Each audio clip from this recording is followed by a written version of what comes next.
All right.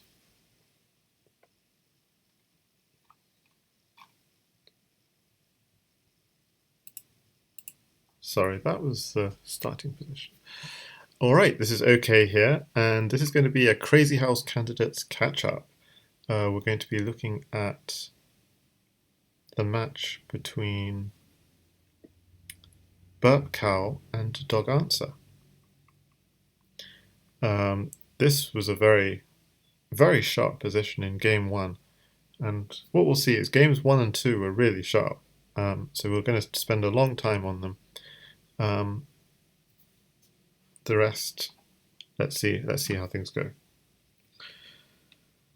So yeah, let's just get started. Game one, we see here burpcow is white and plays d4, e4, e4, d6. So grabs the center, and doganswer playing a fianchetto setup, and already white has a pawn in black's half of the board. Now with this move there are 3 attackers and only 2 defenders, so white has to respond in some way. Except he doesn't, because if you were to take this, I'll just show the engine. If you were to try and take this, there are defile issues, I think, with takes, knight g5 check. If king f8, okay, so if king f8, why not just king f8? So apparently if king f8, queen takes knight, bishop takes queen, knight at e6, and we're not worried about that queen mating us just yet. King g8 is a bad idea because of at f7. King e8, we might not actually take the queen, we might take the bishop, surprisingly. And why can't he just run this way? He could, but bishop at e6. So okay, this isn't the problem. This is just to, while people are joining us, let's have a look at this. Hi there, Dark Doomer. I wasn't planning on talking about any of this, but while we're here, so if this then takes, and king g8, then what's wrong with that? Yeah, then we lose the queen for free, so that's not so good. But if the problem is if we go here, then we're losing this bishop. So maybe king f7 so that we can take back the knight with the rook. Yeah, maybe that's the best approach. And then if bishop at c4 apparently is, but this is very sharp. Taking the queen immediately would be the natural thing to do, but white's probably better, but it's still very sharp. I mean, if you're just a castle, suddenly with 2 knights and a queen, black has mate, and this is an important Crazyhouse mate. Knight at h3, you can't just sidestep because of a smothered mate, but if you don't sidestep, what do? You have to take it. But if you take it, this is actually a really nice mating idea in Crazyhouse. It opens up g2, so if you have 2 knights, a queen, and a diagonal for g2, then this is often a mating idea. And in this particular position, king g3 to try and prolong the mate, queen f3, king takes knight, and in this position it's not clear there's a mate because the bishop guards this square here, but apparently bishop f6, and why can't we just block? And so it's not a very easy mate. It's bishop at g3 just to seal off this g3 square, and then queen h5 checkmate. So it's a case of sealing him in. So this move just to seal off this square, well, hang on a second. Why can't we do bishop at g3 straight away? Bishop at g3, f takes g3. Oh, oops. I just didn't see that at all. So, wow. So our queen is suddenly pinned. That's embarrassing. So we'd have to do bishop f6 then, but then things get more complicated because he can go stuff like knight at g5 and it's check, and the game, I mean, it is still mate for black, but it's more complicated. So all of this is to say that just going back to the beginning of this game, e4, d6, of people just joining us. Let's go. Hi there, Cross Online. Yeah, that was a crazy pin. So this is all to say that in this position here, it looks like e5 is falling, but white can get away, and it's in the opening book with just playing bishop c4, as happened in the game, because this lands black in a little bit of trouble with this sort of idea.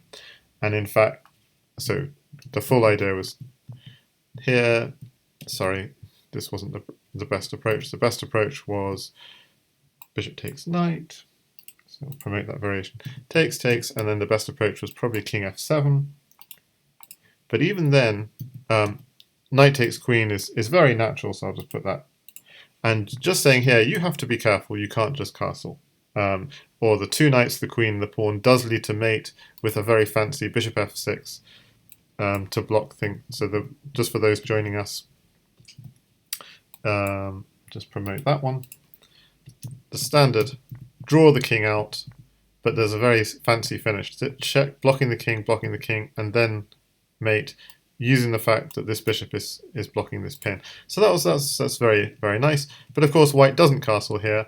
What does white do? I actually don't know. And I'm just going way too deep here, but what should white do? Probably white should continue the attack and exploit that weak e6 square. And so I was thinking at e6 straight away, and apparently that's good, or pushing here. The white king is safe enough. It doesn't need to castle. Actually, castling in this position is more dangerous. Okay, so welcome everyone to the stream. We're going to do a Crazyhouse candidates catch-up of burpcow against doganswer. We're getting a bit too deep on a very early position in game 1. I'm going to have to warn you, game 1 and game 2, we're going to go pretty deep on this. But then after that, it should be smoother. So hopefully you guys are all hearing me loud and clear, by the way, because new mic, hype. So hopefully it's coming out okay. Let me know. So castles is sensible from doganswer. So that there are no ideas of takes f7. So chasing this knight, so he could give up the knight, just grab the pawn, or he could sack the knight directly. So this straight away doesn't work because why? Because that white has opened up the h file. At h6 is super weak with 2 attackers and only 1 defender. So although black would get 2 pawns for the piece, and this pawn is defended nicely, this is actually really bad news for black. So this is threatening to open up the h file. That can't be allowed. So knight takes f2 makes a lot of sense. King takes f2, knight c6, and here's the first deep analysis we're going to go into is knight at h6 was played, which is a perfectly decent move. But what would be very interesting is why not take the pawn and put a pawn on h6?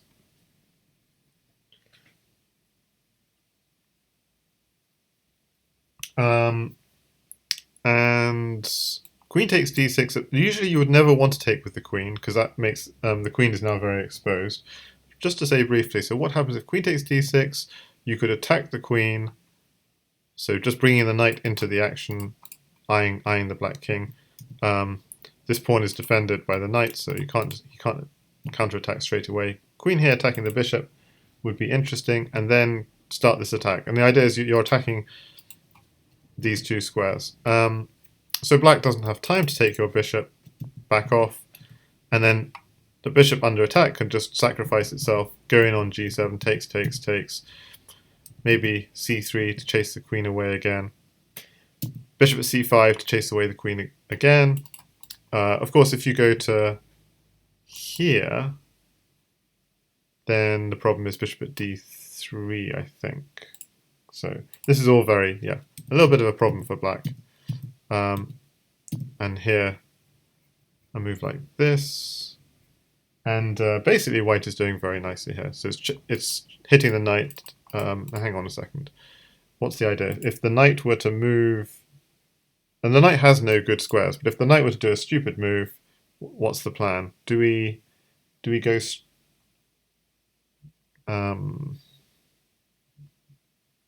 Yeah, just hit the weak h6 square apparently, or keep on hitting the queen. Just keep on making threats. It's not worth kind of sacrificing directly. Yeah. That's giving up too much material, and that was a perfectly decent piece. So, so we would like pawns, but it's not worth the piece for it. Okay, so this is all to say that queen takes d6. So taking the pawn is interesting. Putting a pawn on h6, maybe just take back with the pawn, but then pawn at h6. Maybe the reason why you wouldn't do this is because you'd be concerned about. So bishop h8, and we're just knight at g5, we're already threatening a mate. Well, not quite mate, but almost mate. Knight takes h7. Yeah, if black does nothing, then knight takes h7. If king takes h7, this is already looking. If back, then at h7 is mate. If up, then the double check ideas. Knight e6 as well. Okay, so this is looking very hairy for black. But hang on a second. Why can't black just grab this pawn? And the idea here is takes. If we take back again, there'd be... Oh, he doesn't have a bishop. So he doesn't have a bishop, and he has to suddenly defend against this mate. Okay, so knight f5 to defend the mate. Yeah, so it's this position here. It doesn't look obviously good for white, because like if you just do a move like queen d1, then black is probably okay. Apparently bishop e6 and so on. But here white has a very, very strong move, which is knight d5. And the idea here is if you take the queen, then there's knight at f6, and you think that's not going to work because the queen and the pawn both defend f6. But it does work because we have a third knight for e7, takes, and then diagonal to finish. So, yeah, so in this position, I'd have been a little bit worried.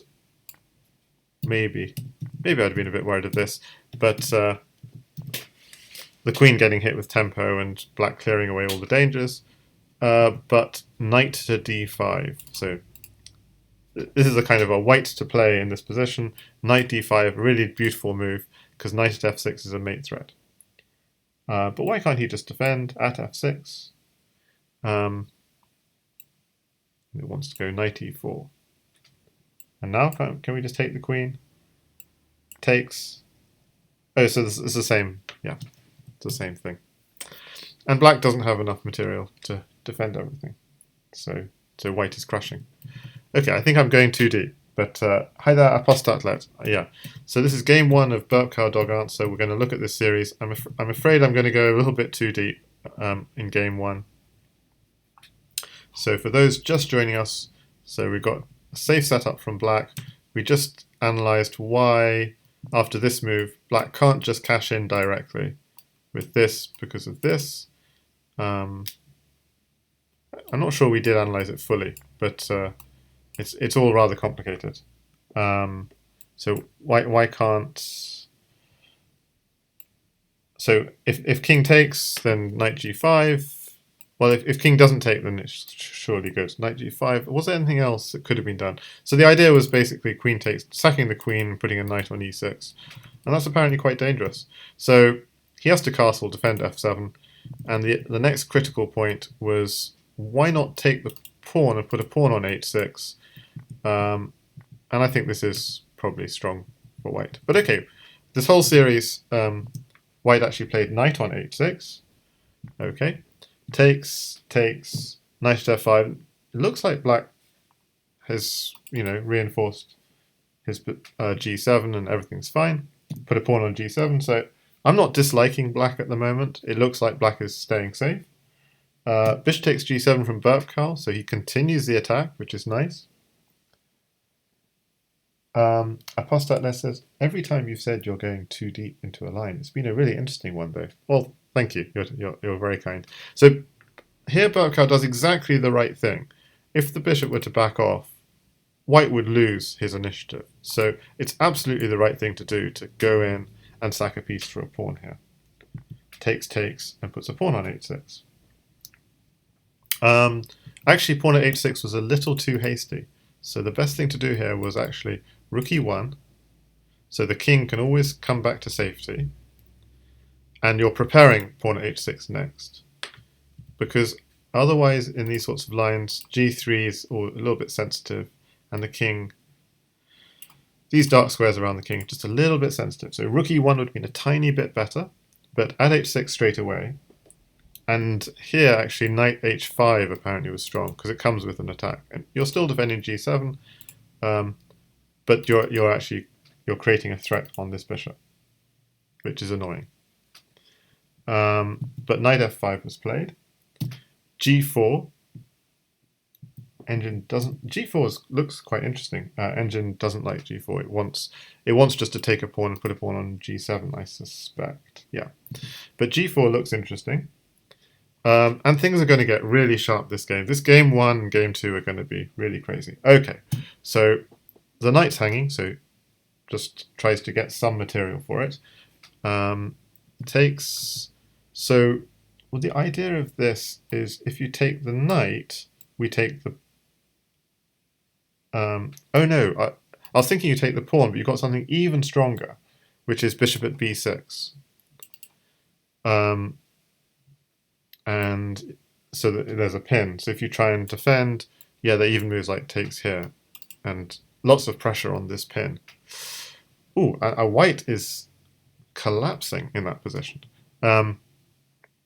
So that was a really good move actually. Knight takes d4, but a really brilliant move from burpcow in reply, taking the pawn on d6 first, because realizing that this pawn on e5 is sensitive. Knight takes f3. So another approach was c takes d6, then the pawn lands on g7, and then take here, takes. Bishop here, check, and defending, and I can't say who's winning in this position, but instead he leaves the pawn here and does this. Now, whether this is a mistake or not is very hard to say, because maybe this is a really difficult position to understand for white. And if you look at the engine, it says d takes c7 is the best move. And I'm going to say to you it's not the best move. It's actually a very bad mistake. Because I feel like in this position, white is actually winning, but with d takes c7, I think he'd be losing. So that's a mistake. So it's a really interesting position because on the face of it, your king is safer and queen at g7 is mate, so you want a queen trade.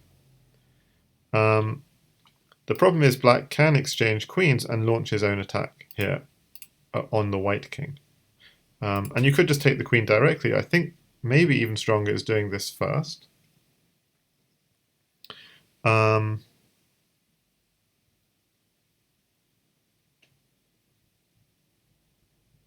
So bishop takes is just automatic, but why not king takes? So apparently black is winning with bishop at b6. So notice this square is under control, so you can't block on d4 particularly easily. Back off, and then I'm thinking you're winning the queen with check, but that's not the plan. That feels like a good plan. Take the queen and put a queen on c2. So that would be one approach. Apparently even stronger. Oh, this is very hard to believe. I mean, this is no human is going to play this. Queen d4. The idea obviously is if you take it, you're taking back with the knight, but this is just ridiculous. Oh, knight at g1 check is also another nasty idea in this position. Yeah, so rook takes g1, then you take this queen. If he takes with the rook, knight takes rook is coming with check, so he takes with the king, and then queen at d4, and the idea is you want to pick up the rook with check as well. Okay, so just backing up a second. I'm just basically saying you don't want to take that with the king. But why would you? Just take with the bishop, no problem at all. Then you take here, takes back.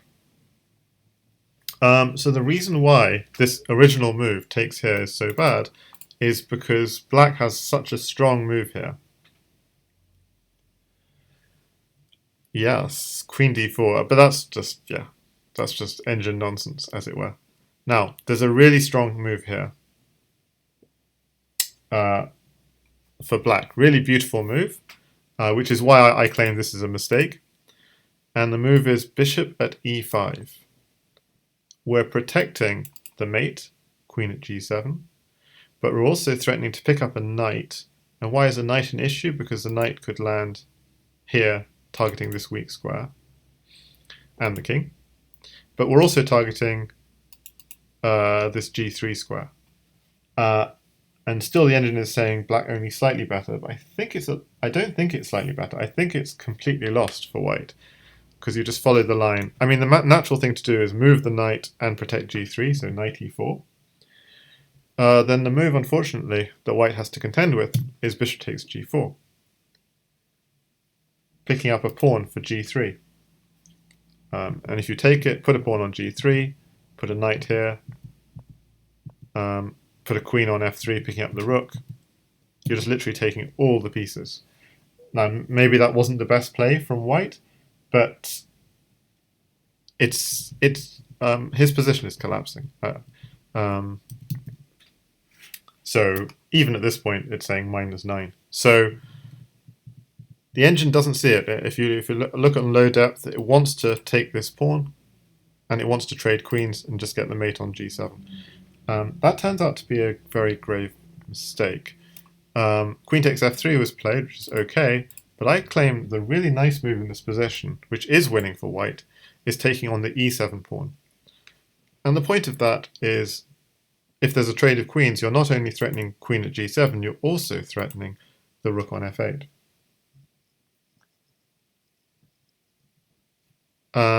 So just backing up a second, yeah, Apostle asks, why not king takes f3, and hi there, Hari 4424. Bishop takes, bishop here, knight here, takes here. Yeah, so in this position here, just taking this knight. Yeah, so knight here and here is one issue, I'm thinking.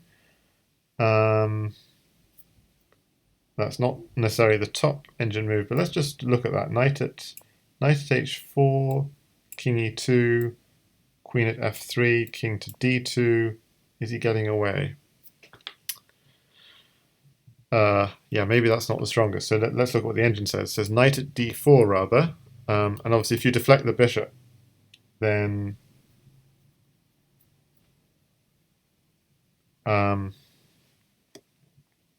okay, so knight d4, the idea is you're also so this is like a pretty close to mate if you don't take it. So okay, why can't we just take with the rook, say, then takes again? Ultimately, you're deflecting the bishop is the problem. So because you're deflecting the bishop, I'm worried about queen at f4. It's not the top engine move, but rook at d2, king e1. You don't have mate because the bishop's covering it, unfortunately. But you do just have bishop takes bishop, and you're still safe, and now you're threatening mate next move. So just, yeah. So, I mean, that's not necessarily the best play, but it's one way of playing it. Bishop takes, knight takes. Yeah, it comes to the same thing, rook takes. So what's the engine preferred way of doing it? Queen at g3, and simply just take the rook. So, yeah, the king is bare, the king is exposed. It's not good. Yeah, so basically there are knight checks on the very simplistic way of saying it is there are knight checks on this square. So that's the problem.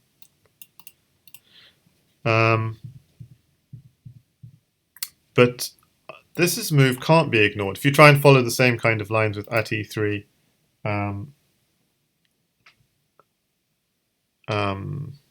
yeah, so if you were to try and follow the same lines with at e3, it just takes, and queen takes here, and the problem is this is coming with check. It's already a mate for white here. So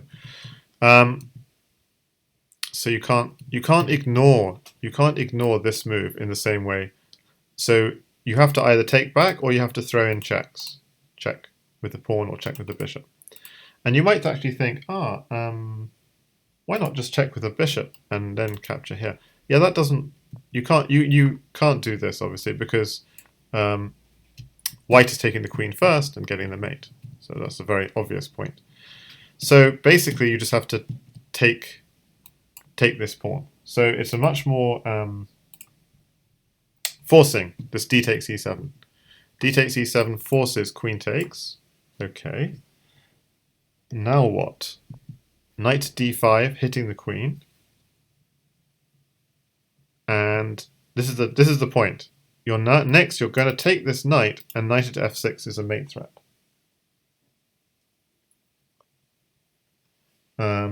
Apostat says, yeah, you'd have gone king takes knight because you want the horse. Yeah, the horse is great for the attack, and in this line, king takes knight is actually really strong, and you'll see it here.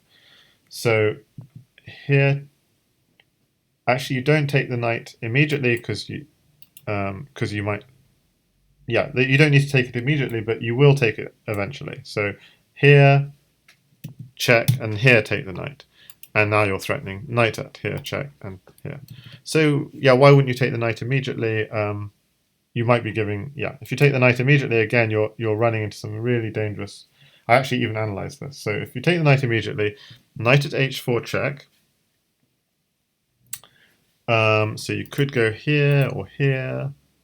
But if you go here, there's bishop at f2 check, and that's looking really hairy.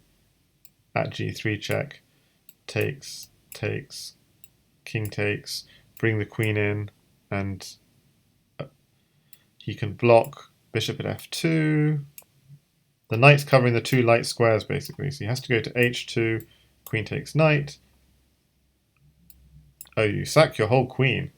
Okay. That's kind of crazy. Knight at f3, but the queen, he has to sack his own queen back, and you're getting a queen with check, and it's not going to last long if you're giving up a queen with check. He's still trying to run away, but knight to d2 is check, king to e2, queen to f3. So you can't run back because everything's covered. So he has to keep on running forwards. e2, check, and take any blocker.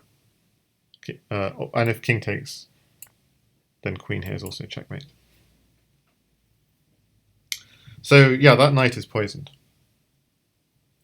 But white is doing absolutely fine here. Yeah, the pawn on e3 just is like a thorn in your position. You just take here, the queen is under attack, then take the knight. I mean, wherever the queen goes, even if the queen were to go to e, yeah, you can't do that because of this directly. So the queen has to keep an eye on this square here, but even here, queen takes f3 is even stronger. So we're threatening knight at f6. So this would be the kind of most troubling because it's a check. We go king takes f3, and white is doing well, I think.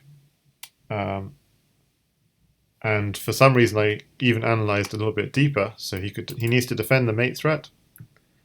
At g5 is an idea to try and block off. So this is trying to get an attack. So he's trying to block the queen from defending here. Queen g3 here. Bishop takes g4 check, takes. Queen takes pawn check, blocks. Queen takes bishop check. So it looks scary for white, but it looks like he's just about holding on. Now here, the problem is you don't just have knight at f6. You also, because the queen was guarding this square, you also have knight at e7 check as a threat. So bishop here is actually a dual-purpose move, both defending f6 and e7. So it's a nice move. At g7, and I said here, maybe white is slightly better. If we just look at material, 1, 2, 3, 4. Maybe white's a pawn down, but black has problems around his king. Maybe white has problems as well, but those bishops are keeping you safe for now. Maybe that's the real problem in white's position, and that's the real problem in black's position. So I said maybe white is slightly better. The engine at depth 20 is thinking it's equal. So um, so that's also backing up. How did we get here? We got here from this at takes e7 move. Takes e7, queen takes. And I think that was the best approach from white. But okay, what he did instead was queen takes knight, and bishop at c5 check was played. Strong move from doganswer. King f1, and here doganswer should be doing very well, but the natural bishop takes d6 turns out to be a mistake. So why not just grab that pawn back? It's threatening to take here or take here, undermining your position. But apparently black really needs to be more aggressive. So a move like knight at h4, trying to pick up the queen, because obviously a queen on f2 would be checkmate. So this is actually a very aggressive move. If the queen moves, you just put a pawn here, check, and if the queen takes, you're winning the queen, and you've got a mate threat. So maybe he tries to sidestep, but again, takes here, they're mating ideas in the air, so you have to take back. Rook at f2, and then a really beautiful move. You just take that pawn with the bishop. When the king's on the d file, white can't really do anything because this is coming with check. So if he tries to do at g7, this is coming with check, and then that is even like clearing away all of these attackers. So, so just backing up, this is all just to say that knight at h4, nice aggressive move, and actually white's best approach is to ignore it and to take here. And that's actually that's a serious threat. The threat is knight at f6, pawn at g7 mate. So again, white can't just take the queen. So he has to pay attention. He has to take that back. Pawn at g7 again. Oh, now he can just take the queen, apparently. Yeah. Takes. Bishop takes. And now, yeah, so black is okay. But you still have to be careful. Really, really careful. Okay, so black is winning, but has to be really careful. So takes here, king takes. Knight at h8 would be a tricky, tricky little move. Because if you go back to g8, then you're walking into a checkmate. Okay, so what do you do against knight at h8? Sorry. You don't also... e7 is okay, but e8 as well. Actually, e7 would have probably been safer. But if king e8, and here, you have to be very careful. If you go here, then you're already getting a check picking up the queen, and black is losing. So in this position, you have to be very careful. You have to sidestep to d7. And here, again, if you go here, this check picks up the queen with checks. You have to keep on doing a little zigzag movement. So we saw we had this and this and this and this would be completely fine, and black is fine. If a rook checks, then just block with the pawn, and black is completely winning. So he's got that queen in hand, and trouble is coming.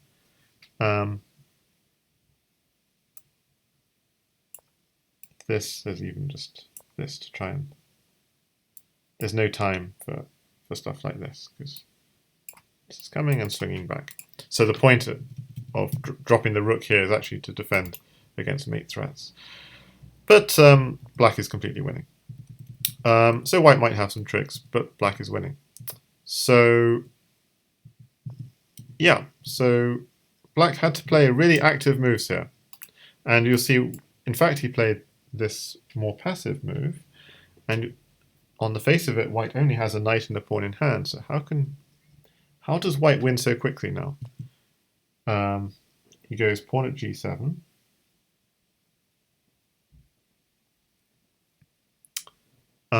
Just to say, completely obvious, you can't just move the rook because of takes, knight at g5. If he steps up, this is checkmate. Power pose of knights, 3 apart. They control all of these squares.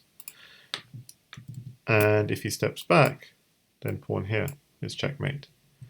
So you can't move the rook. So knight d4 was played, hitting the queen. White took the queen, takes back. Rook lands on g7.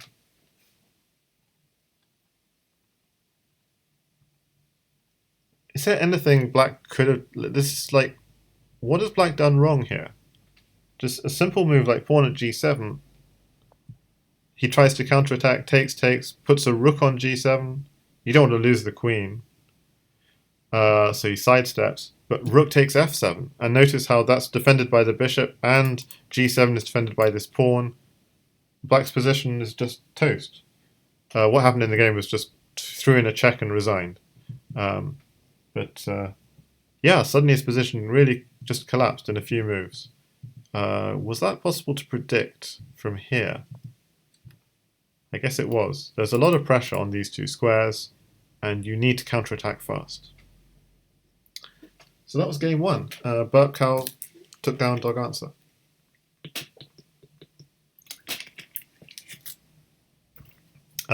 In really very interesting game. So looking at it right from the beginning again, in case anyone's just joining us. So sort of critical points in the game. We explained why this is not a good idea. f7 is a problem.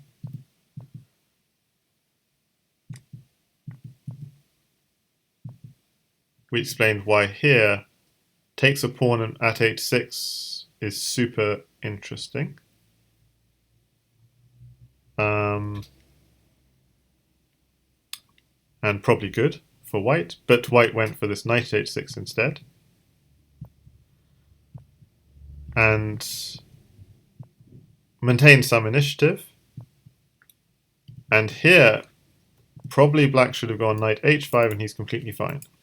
But instead, knight f5, and this just turns into a very, very sharp position where black is actually doing very nicely, but has to counterattack with knight h4 and keep pressing.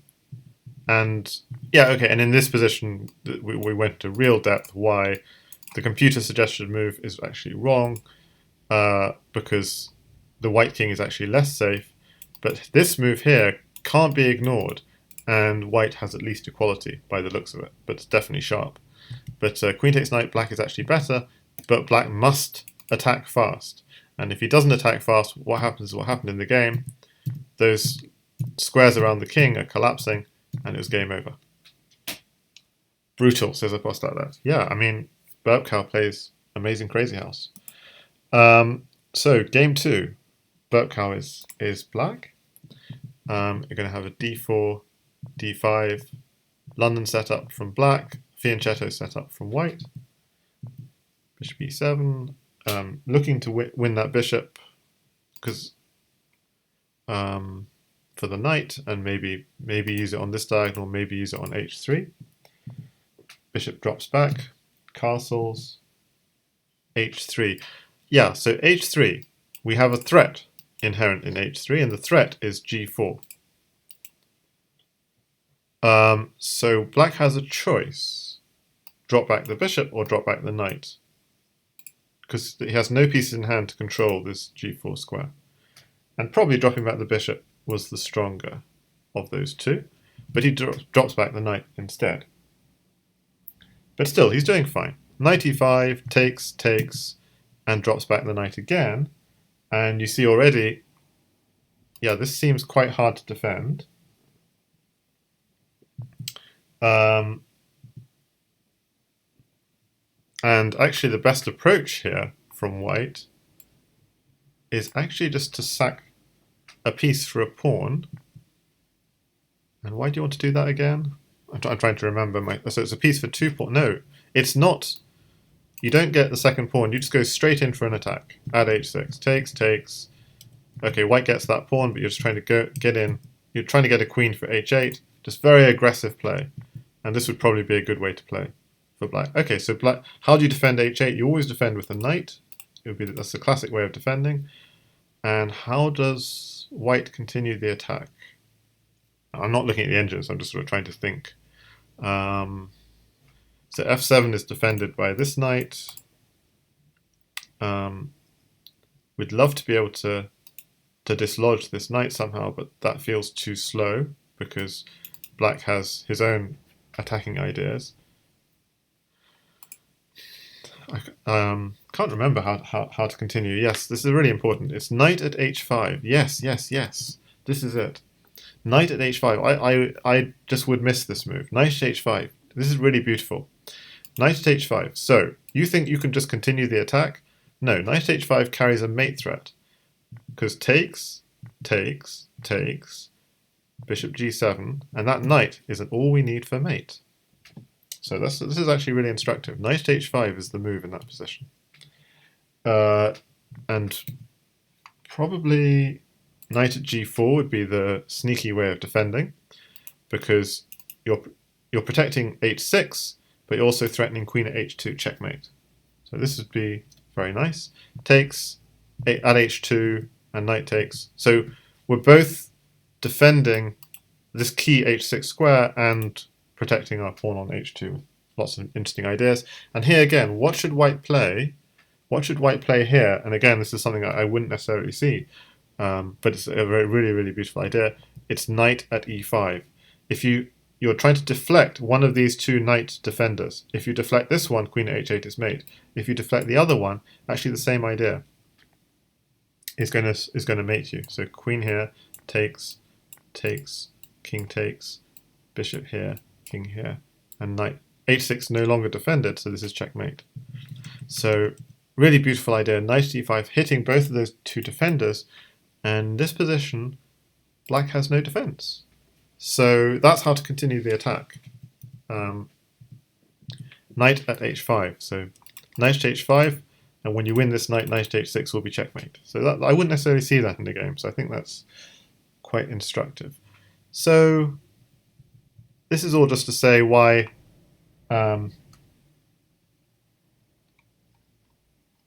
knight takes. So hang on, so knight. Oh, I mean, it turns out I just continue analyzing even further. So knight takes bishop looks like, yeah, so I'm trying to deflect the two knights, but why not just knight takes bishop? That seems to work. Okay, apparently it doesn't, but this, I'm not seeing it again. Oh, yes, okay, this is crazy. So this knight here is trying to deflect one of these two knights, but no, it has a third purpose. It's also eyeing f7. So if you take here, and it looks like you're defending f7, but no, this doesn't quite work, because queen h8 takes, takes, takes, and notice at this point you do not go at g7, king here, and if bishop takes f7 simply takes. Everything is safe. No. You go takes here, check, then at g7, then knight at h6, and this knight is pinned by that bishop. So the knight is no longer guarding. So going all the way back to this position here, if the knight takes the bishop, it looks like the knight is protecting h6, but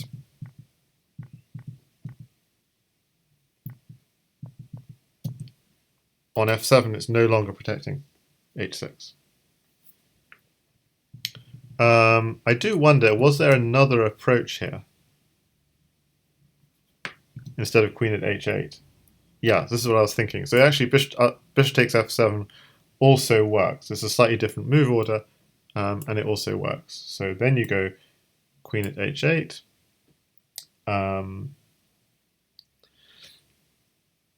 and so why not, so takes, takes, king takes, and you can't just go pawn knight here because this, so you have to go knight takes knight, king g8, knight h6, king f8 or king h8, and at g7. So the move order actually doesn't turn out to be important. But the important thing is that knight is eyeing 3 key squares. So pretty hard to defend. So yeah, I mean, this wasn't a line that happened in the game, but it would have been a way. So it shows that knight takes d5 was a very interesting approach, and the idea of knight takes d5 is just to stick a pawn on h6. Very simple. Go straight for this attack. And at this point, even if you trade queens, knight h5 is the key move to keep that attack going. But okay, so what happened in the game was takes, knight d7, and bishop f4, a very natural move defending your center, bishop f4. Knight at g6, excellent move. Can you see how you're not only threatening the center? Hi there, Oppa says queen h6 ideas, so knight at g4 covering h6.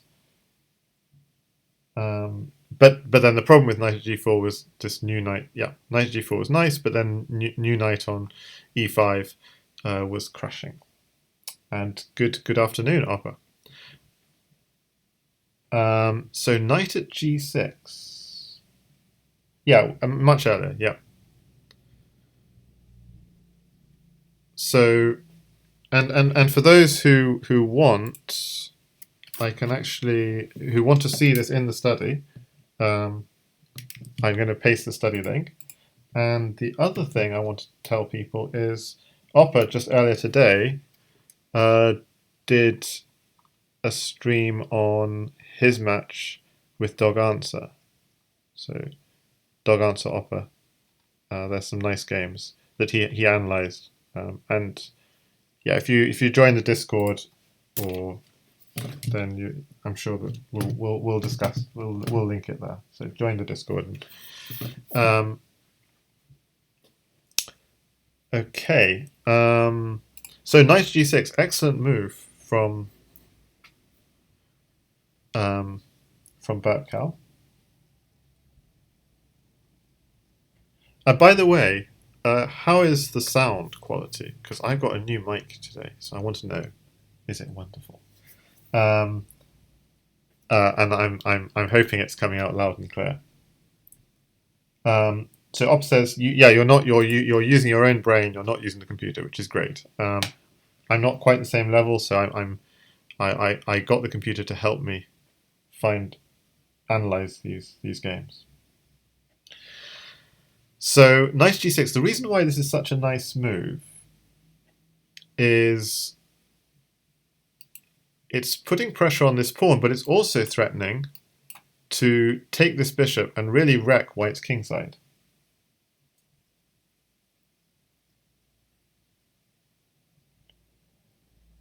Absolutely, yeah. I totally understand Opera. Like if I were good enough, I would too. So knight at h. So there's no real defense. So you might say maybe this, but the bishop will just take it. So it's really hard for white to defend. So white goes for a counterattack idea. Knight at h5. So this pawn now is hanging. So he's just trying to counterattack. So takes, and here white was doing very well. He just needs to continue the attack. Knight takes g7. King takes, and then maybe at g4 kind of ideas. At g4 is actually obviously because the bishop is defended by g3. At g4 was good, but actually even better than at g4 is this bishop is a little bit sensitive on f4. So taking here first, then okay, not at g4.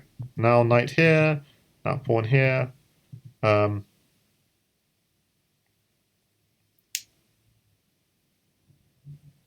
Okay, so yeah, so basically in this position, this was played, but white white loses his momentum. He should have gone directly for this approach, but now his bishop is sensitive, which is why he has to take the knight. So it's all very logical. And now you could go for at g4, but actually just going straight for the king sounds good at g7.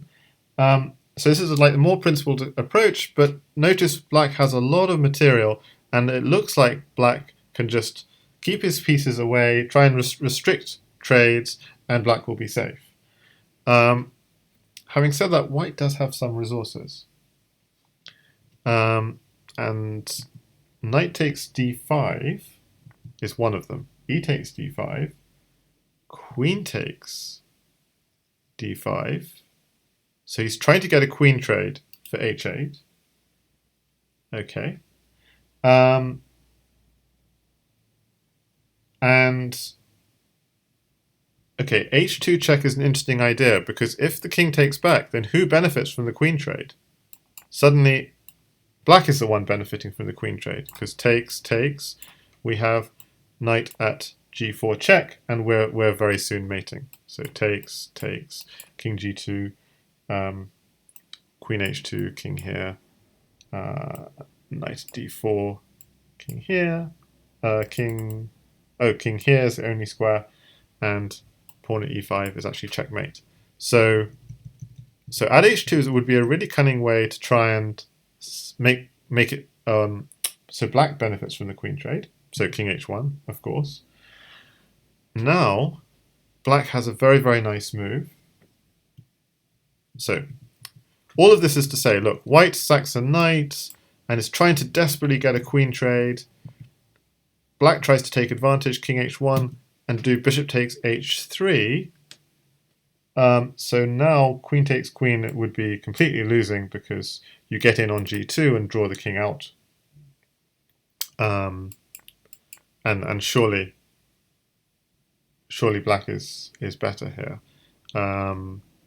Apparently, okay, I don't see the exact line, but we don't have time to. Hang on a second. Yeah, this is not clear. So we don't have time to take back the queen. So we've got to be careful.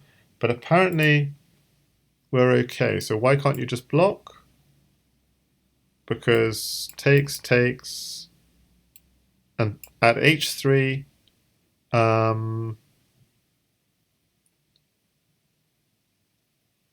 So if you take here, we're taking here. It's kind of annoying. So takes here. Knight at g5. So this pawn on f3 is falling. Is the problem. Yeah, there's nothing else you can do. If you go to g2, we've got bishop on h3 landing. So the king is basically landing in trouble. So draw him out, put a bishop on h3, and a pawn to mate. Is there anything? Surely there's something better white could do, like this. No, that doesn't work either, because knight at e3, king f2, bishop at g1. If the king tries to come here, apparently you can just put a new knight on g2. Okay, this is getting a bit crazy, but the point is, if ever the king tries to run, you're taking the queen back with check, and then he's finished. So running is a bad idea. And if he tries to do this, I was thinking take here, and then that would,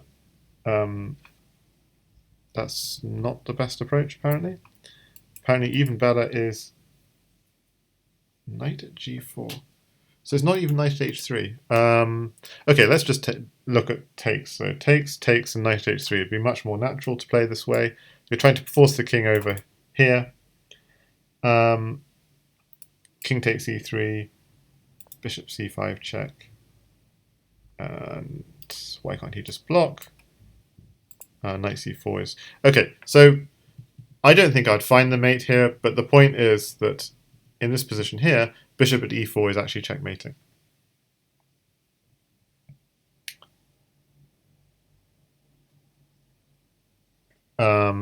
Wonderful. So the other line was this, and putting a knight on g4 takes, and yeah, the problem is that, yeah, ouch. Okay, I'm kind of seeing why this is a problem. And if you ever come here, then you could just take here.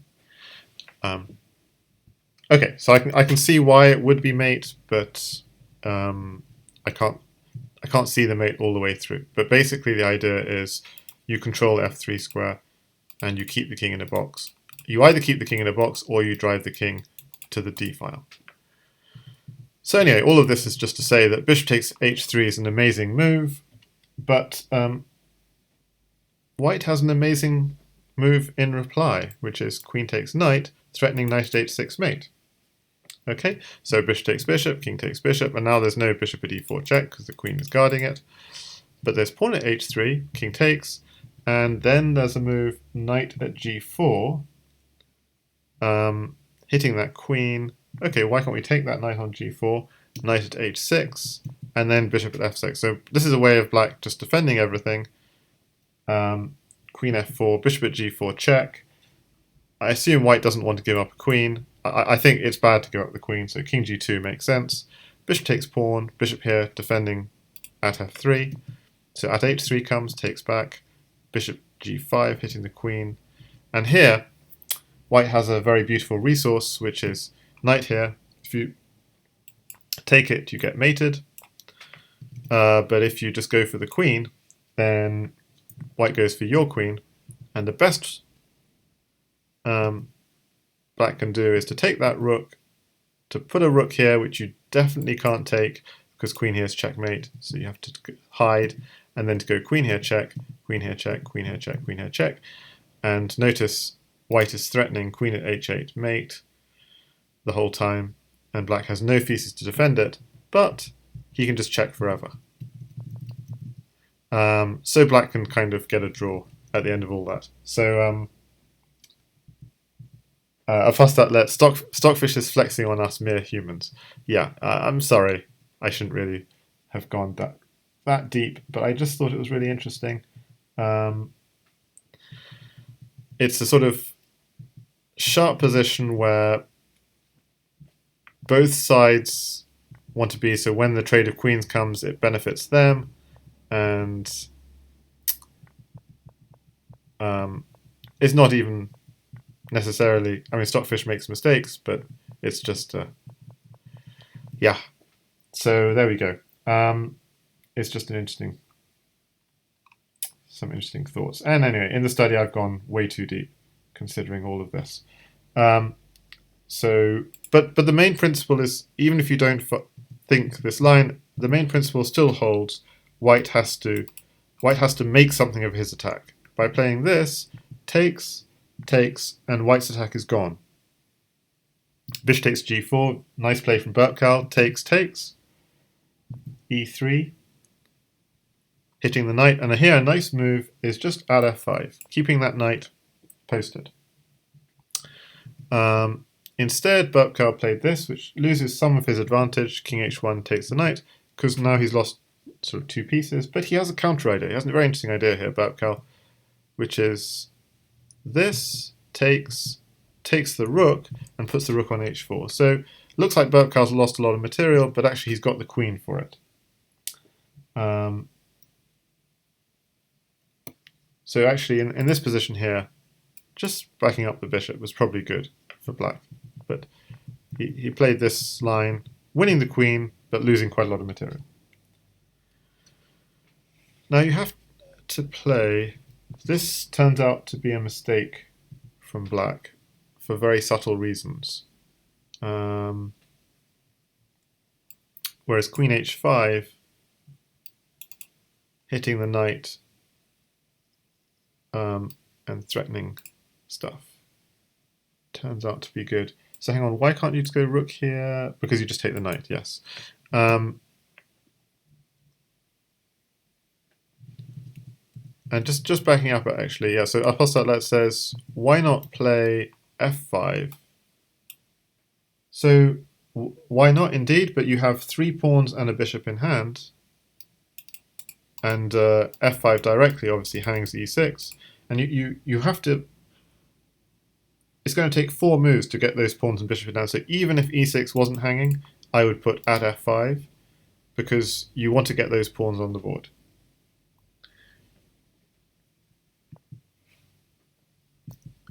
But yeah, in this position, obviously, just this would come, and suddenly, oh, I'm wrong completely. Apparently this is still very good. So you actually plug it into the engine, and it still really likes black. But you need to get these. Why not get all of those pawns on the board? So what happened in the game?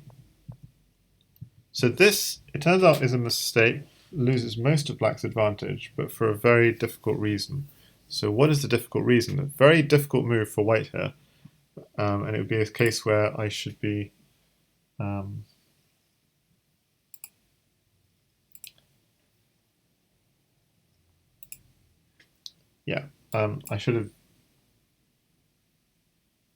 I should have this sort of thing set up, but I haven't really.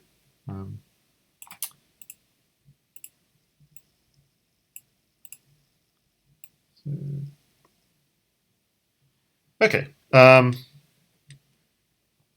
Just trying to see.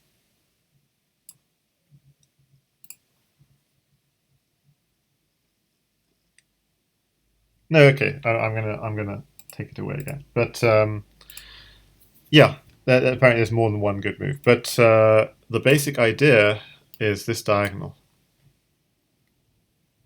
So the point is you can't just go taking that knight, because knight at h6 is mating you. It's a very classic mating idea. And if you sidestep, you're getting smothered mated. And even if it weren't a mating idea, by the way, yeah, sometimes there's an idea of knight at f6, but this is covered. So here it's just a mating idea. Okay, so we have to defend the mating idea. And you might think just push f6, save material.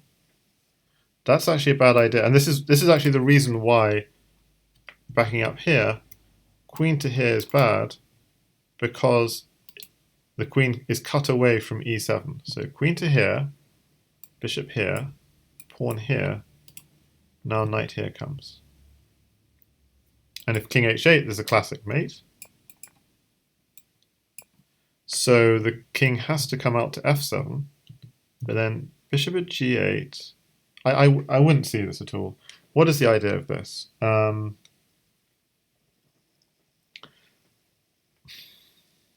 So it's some crazy idea here. With rook at e7 landing, so you have to take the knight, but then the rook lands on e6.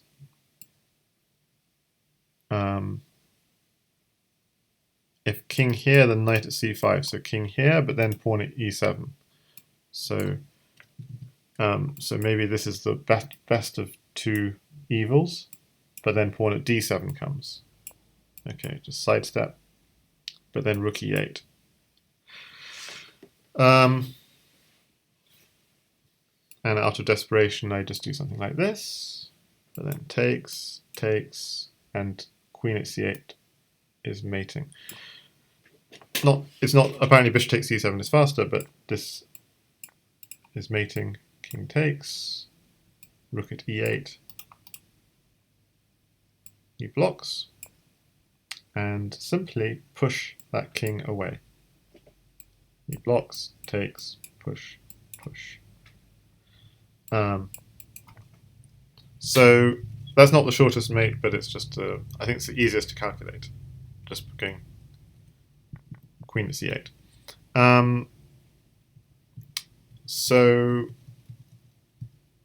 So that's why knight takes e5 is a problem. That's why you do have to take this bishop.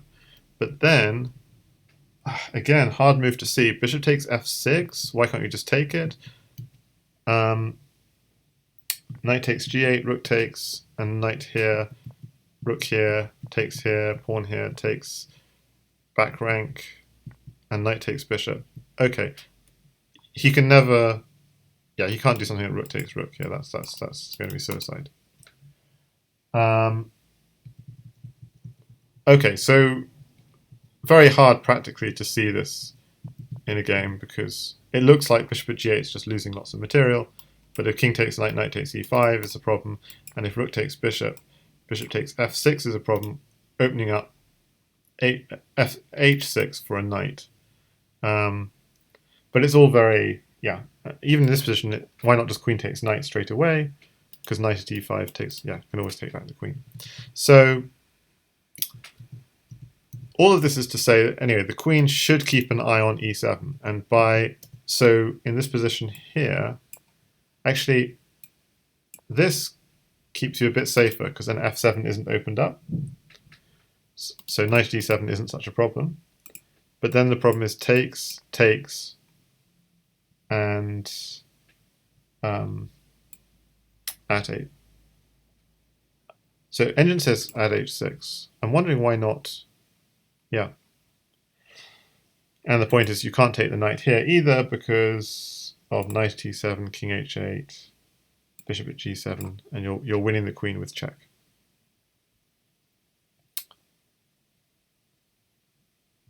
A fast start lets is rook at a8 just as good as b8 or c8? Absolutely, yes. Yeah, the point is just anywhere along that back rank is perfect.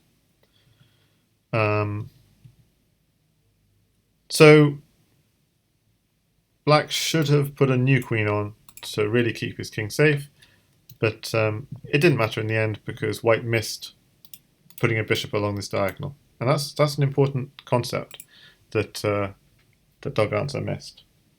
So I'm not doing any challenges. Sorry, DJ Rocks. Is there a specific reason for putting it that far away? Not really.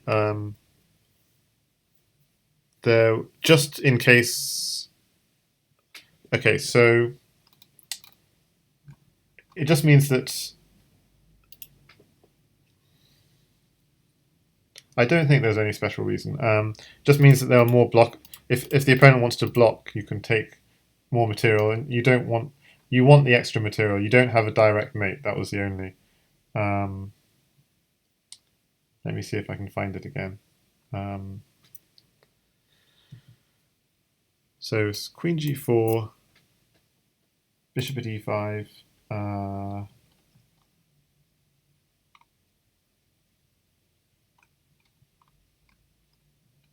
So where was this? It was a king d7. No, it wasn't that line. It was this line. Rook takes bishop. Rook takes bishop. Takes. Throw in this check. Throw in this check. Rook at a8. Yeah. So there were some crazy. If you just go rook here, there's a problem because I mean, it's not quite as good. Because bishop at g8.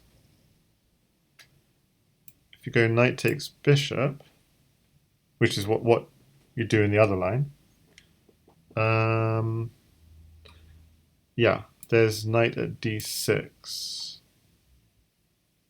I think.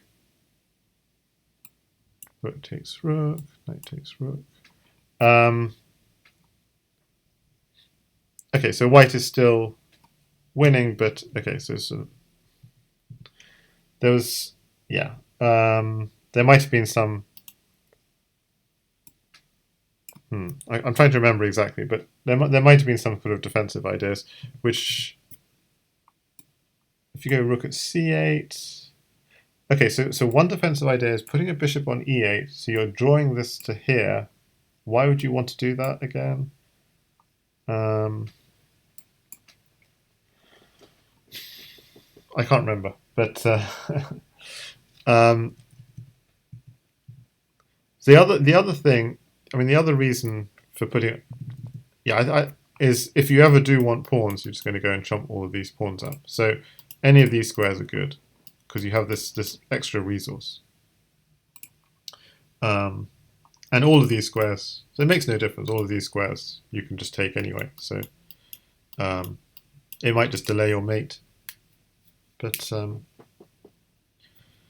yeah, so it's just there's no discernible reason, but maybe there is some very deep reason.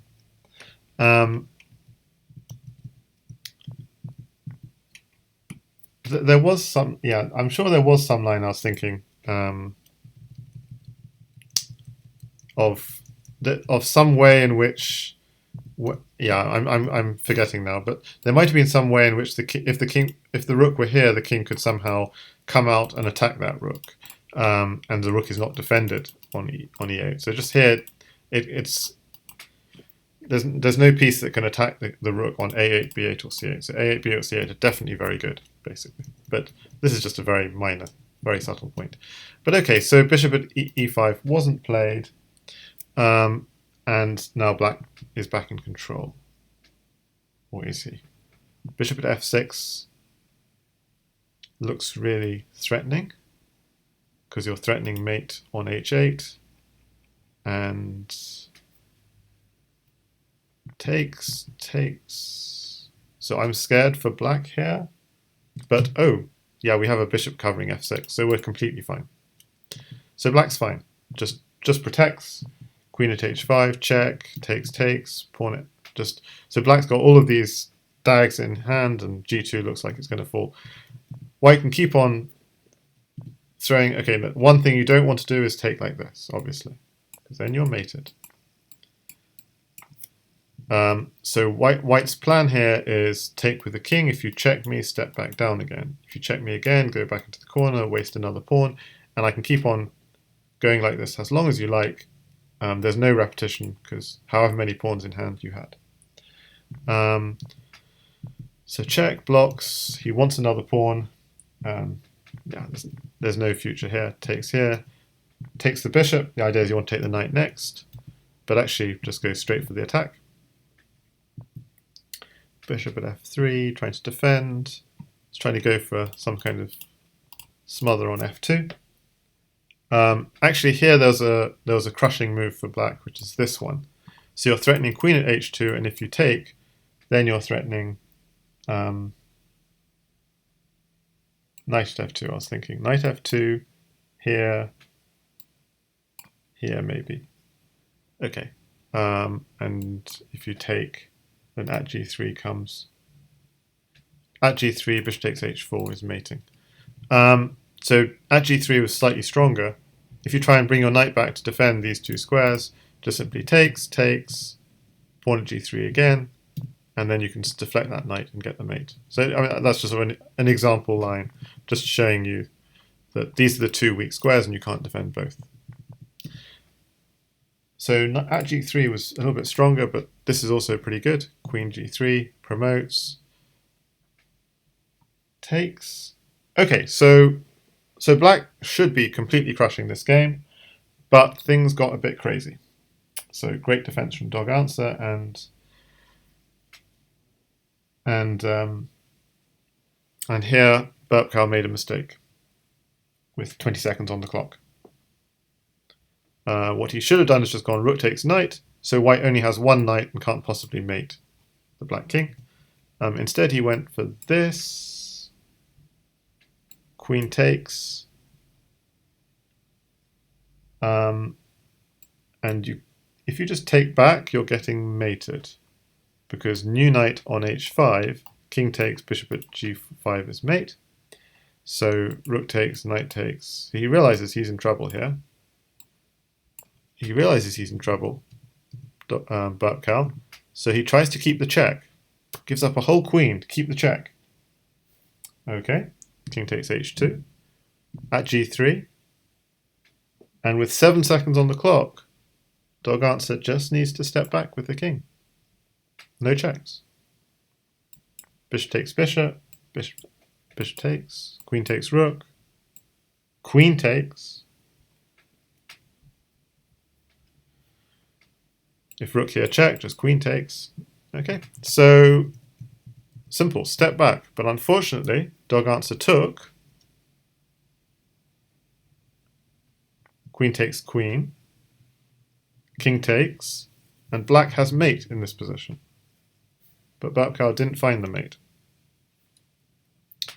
The mate, there's only one mate actually, so it's pretty hard to find.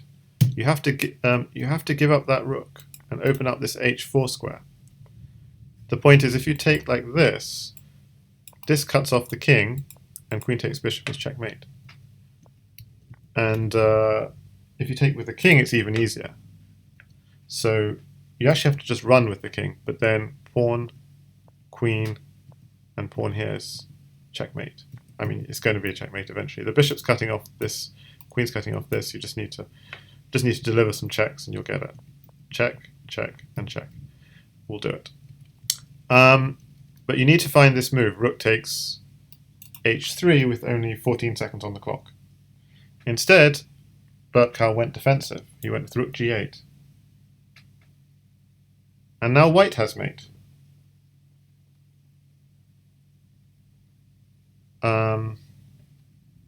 white has mate with knight to h5, check. And you might think, well, so obviously you can't go into the corner because knight takes f7 is mate. And if you go to f8, that's also leading to mate. But why not just take the knight? So the problem is at f6 takes at g5, bishop at f6, just trying to run. This bishop is actually doing a great job cutting this all off. So at c6. Okay, so there's a problem here. There's a real problem. There's no getting out of this. These bishops are dominating. King here and queen at b7 is mate. You could try and run. So yeah, this just doesn't work.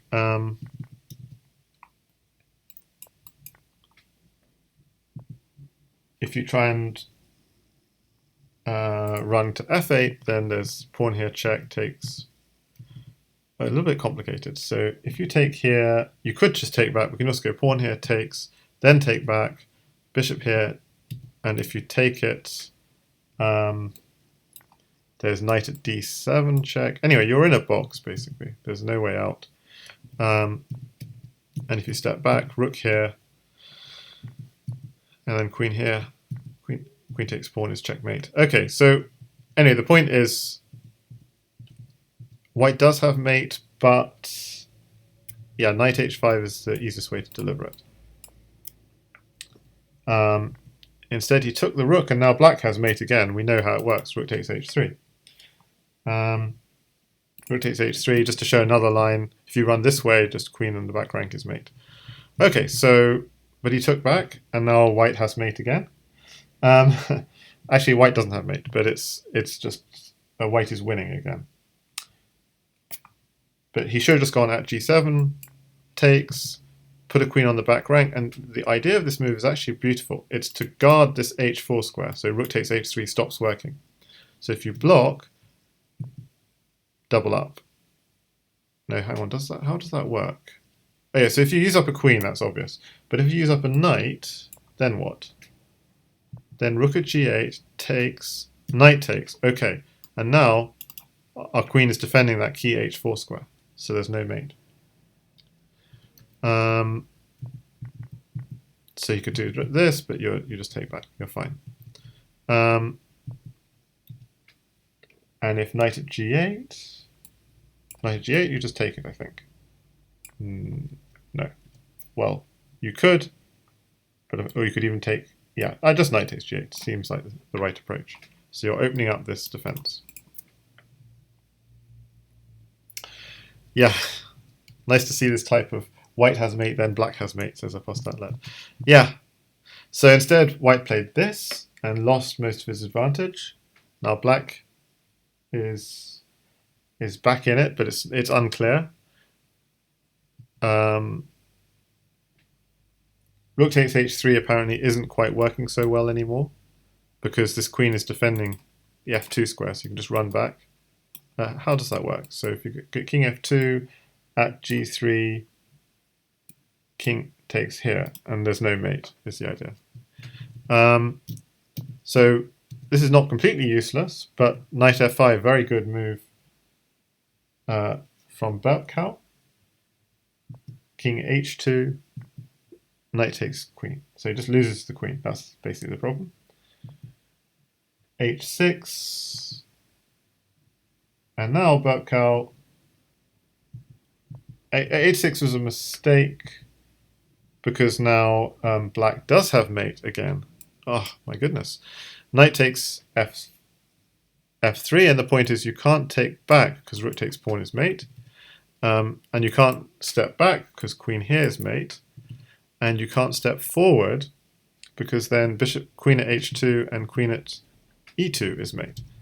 So simple mate here from black. Mate in 3. Knight takes bishop, queen here, and queen here.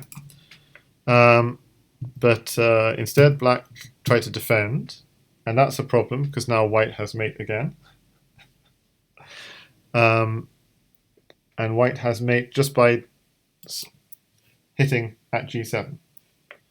And that's what happened in the game. At g7, takes, takes, takes, knight takes rook, rook here check, bishop here check, and rook here checkmate. So was there? Yeah, there's maybe it's pretty much done it. Yeah. So doganswer basically finds the final mate. So just swinging back and forth this game. The last miss from burpcow was this knight takes f3, mate in 3. So pretty unfortunate. But he only had 4 seconds on the clock, 3.8 seconds on the clock, and he played this, so going for a defense. Okay, I promise these games will get a little bit easier as we go on. But those first 2 games, I've probably spent an hour on those first 2 games, and I spent more than an hour analysing those first 2 games. So game 3. So after 2 games, it's 1 game all. Okay, we saw this line already, or something similar to it in game 1. Slightly different this time, because in game 1, black moved the knight. This time black castles and gives up the knight for a pawn.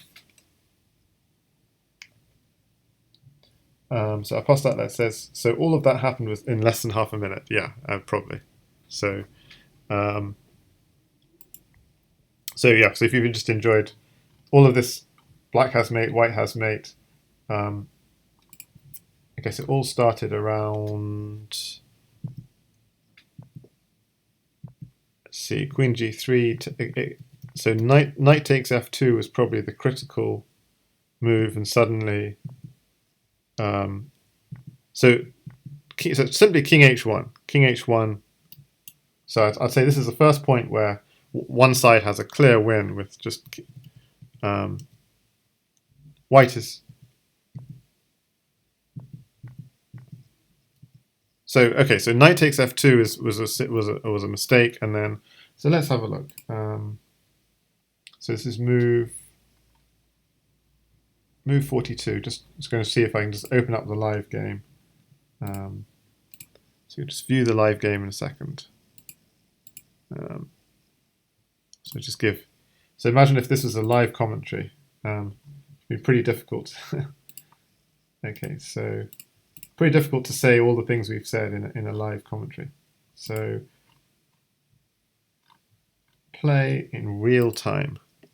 Okay, so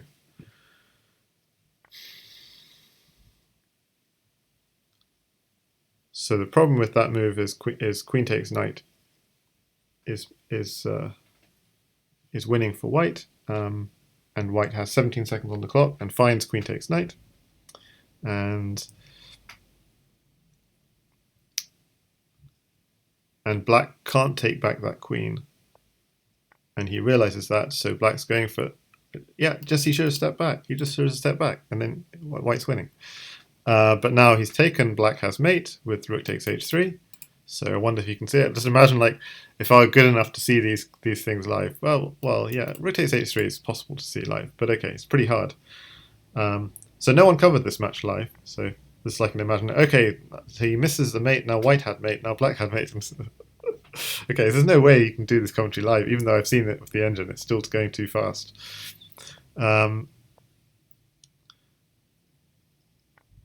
Okay, so black looks like he's back in control because he's just won that queen. And suddenly white wins. It's like, what's going on here? So yeah. And yeah, 10 seconds on the clock, he does find the mate. And that's it. So black was back in control. He won the queen, but he needed, in this position, to find knight takes f3. But he just played instantly.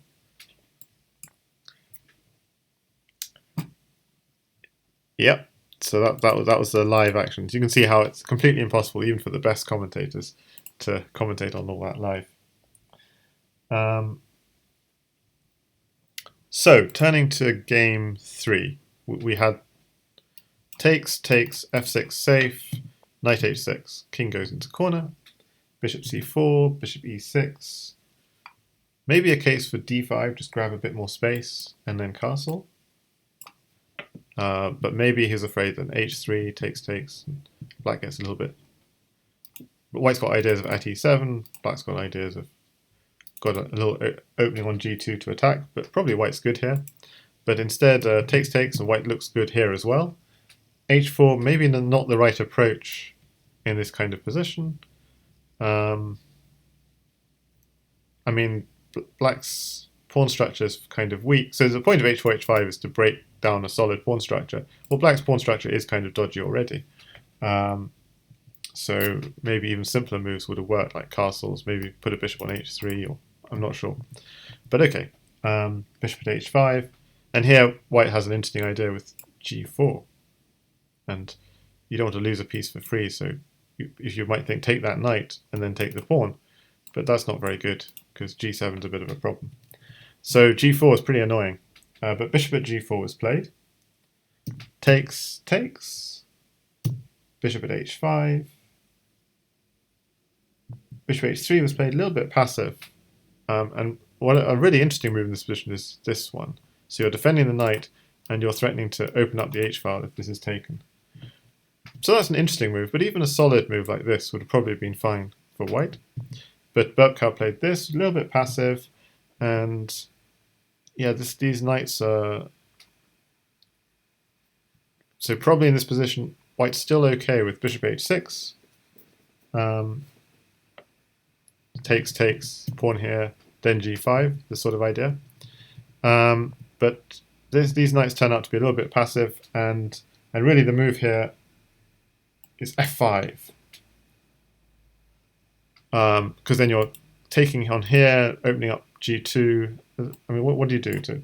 If knight goes back here, go pawn at... Okay, yeah, you're just going pawn at g4. So, very uncomfortable. f5. You don't waste a pawn, you move your existing pawn in this position. And you put your new pawn on g4. So instead he went for e4 at e4, which is not quite as strong, because the knight could move. But white didn't move the knight, just went knight f4. Takes back, takes here. So black's doing really well here, and f5 comes as well. What to do? Tries to go for a counterattack, and black just says, okay, I'll give up the queen. And white just doesn't even want the queen, because then he has no attackers in white's half of the board, so he tries to continue the attack. But black just says, we don't really have much material, so I'll just take, and put a pawn on g7, takes. Okay, you've got lots of diagonals, but just put my king back on g8 and you can't hurt me.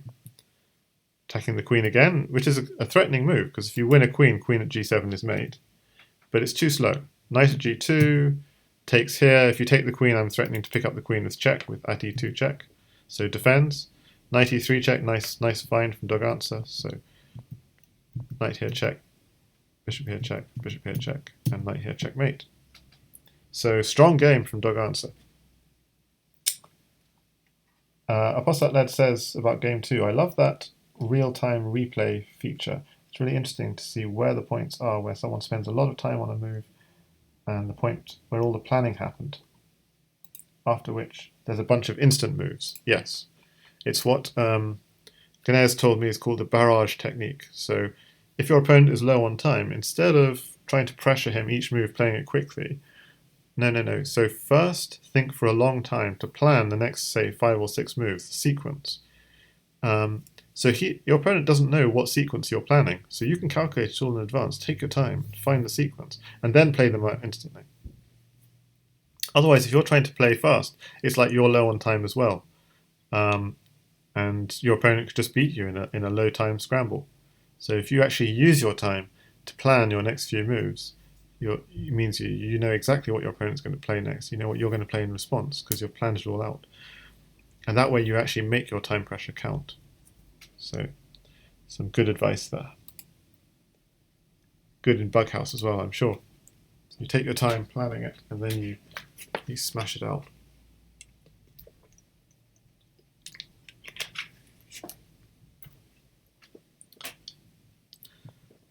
So after 3 games, burpcow amazingly, finds himself 1-2 down. Okay, so he's played some really nice Crazyhouse so far, but he's 1-2 down. Castles, Queen D2. This is just a kind of opening mistake from doganswer because that queen can be hit with tempo. And that's exactly what happened. Takes, takes, and now who does that trade benefit? Both sides get knights in hand, but white gets a very nice pawn on e4. So who benefits? That's why you take with the pawn and not the bishop. The bishop already is eyeing a good square. So I'd say, yeah, black is already better here. The knight doesn't really have anywhere good to go. This, you just take it. So that's another reason why queen d2 is a problem. It can't even swing back to d2. Hi there, Professor Blundermaster. The 4-player crowd. Knight at h5. Takes, takes, knight takes c4. So black just winning more material. Knight takes g7. Okay, so just trying to go for some kind of attack, but only pawns to follow it up. And a very thematic attack. You put a knight on e2, covering the dark squares, and you put a pawn on h3, covering the light squares. Very thematic, this attack. Knight takes bishop, takes this knight, queen takes e2. So, desperation, he's going to attack you with one knight.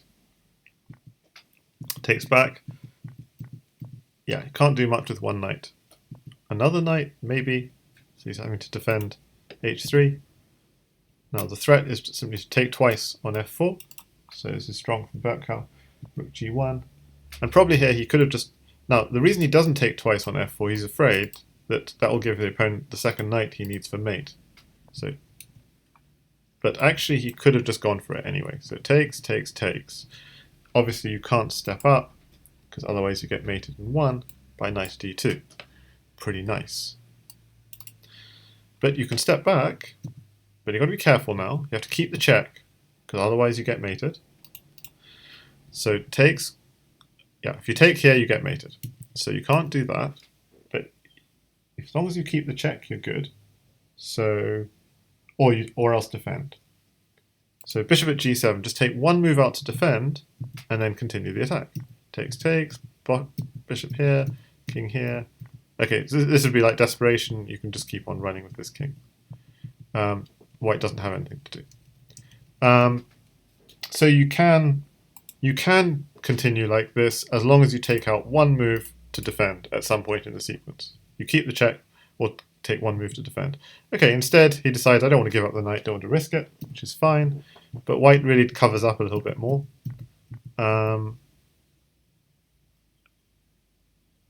Okay, puts the queen on the back rank, and he's going to find the mate. Eventually, knight takes bishop, knight takes pawn, rook at h3 check, and he does have mate in 1 here with queen takes pawn, or rook takes pawn. But he finds mate in 2 instead, which is bishop here and pawn here. Mating with the pawn. So very strong game there from burpcow. Just to say, actually, if this game were played on chess.com, then he could have gone pawn here check, king takes pawn, knight here check, king here, knight here check, king here, pawn here check, king takes pawn, knight here check, king here, knight here, and basically at this point claimed a draw. Because chess.com does not consider the pieces in hand to be part of the position. But fortunately on Lichess, Crazyhouse is played according to the rules it should be played by, which are the pieces in hand are part of the board. So white can't just get a spurious draw, as in this position. And Apostat approves of the mate with the pawn rather than the mate with the queen. So fair enough. So burpcow draws level at 2-2 after 4 games. So we go into game 5. So game 5, burpcow is white, and we're going to see this opening again, are we? Yes. Having said that, why not repeat what happened in game 1? So doganswer lost game 1, so I guess he didn't want to repeat it. So he's repeating what happened in game 3, where actually doganswer won. Apostat says, what was the final score of this match? I don't know if I should do a poll of does anyone want to. So I've given you the study link, which gives you the game scores if you really want to know. But otherwise, we're going to find out as the stream goes. So it's 2-2 so far. And I'll just post the study link again if you really want to see the results of the next few games, because I mean, actually, yeah, if you really want to examine it, it's actually you can see it in the left bar. But if you don't want to know, don't look.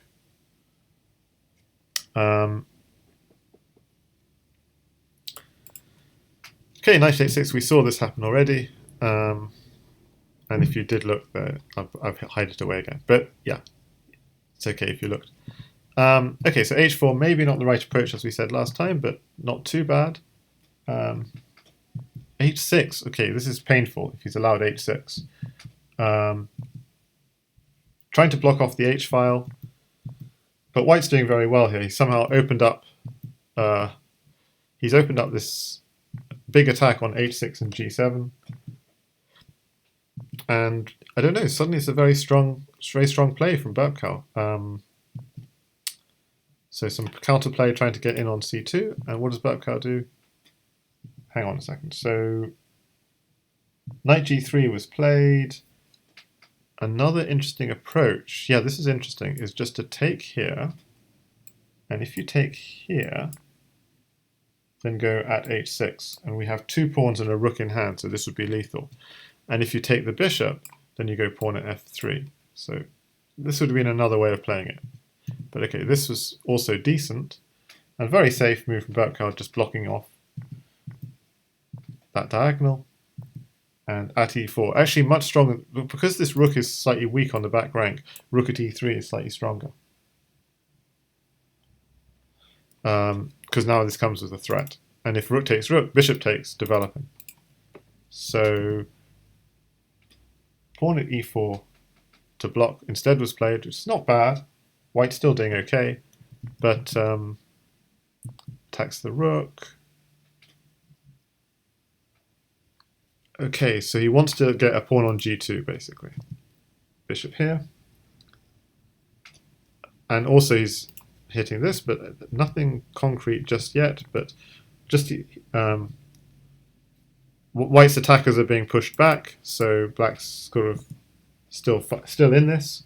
Pawn at g2, rook g1, and this is, if I were to make it a puzzle, I'd say this is a puzzle position for black. It looked like white was doing very well this whole game, but suddenly black has some very strong move to take over. Even though, remember, black doesn't have that many pieces. So 1, 2, 3, 4, 5, 6 pieces. He only has 6 pieces. You know, in a starting position, you have 8 pieces. You've got 2 rooks, 4 minors, and the queen. So black's down quite a lot of material, but had a really strong move here. And the move is bishop at f3. And the reason it's so strong is if you move the queen, white can't castle. So actually, okay, at h2 is coming. Actually, white's best defense is just castling straight away. Give up the queen. Don't go at h2 straight away, it turns out, because with all this material, white would have counter threats. So if you just go h2 straight away, then moves like bishop at h6. If you take knight at f7. Or, if at h2, the other move which is annoying is knight at h5. Oh, apparently that's not strong enough. So bishop at h6 is very annoying. If queen f7, grab a pawn and put it on g7 is the idea. So in this position, you castle, you win the queen. You need to just take one move out to defend. You're defending both knight at h5 and you're defending bishop at h6 followed by knight at f7. Take one move out to defend and then go at h2. And what if he tries to defend against at h2?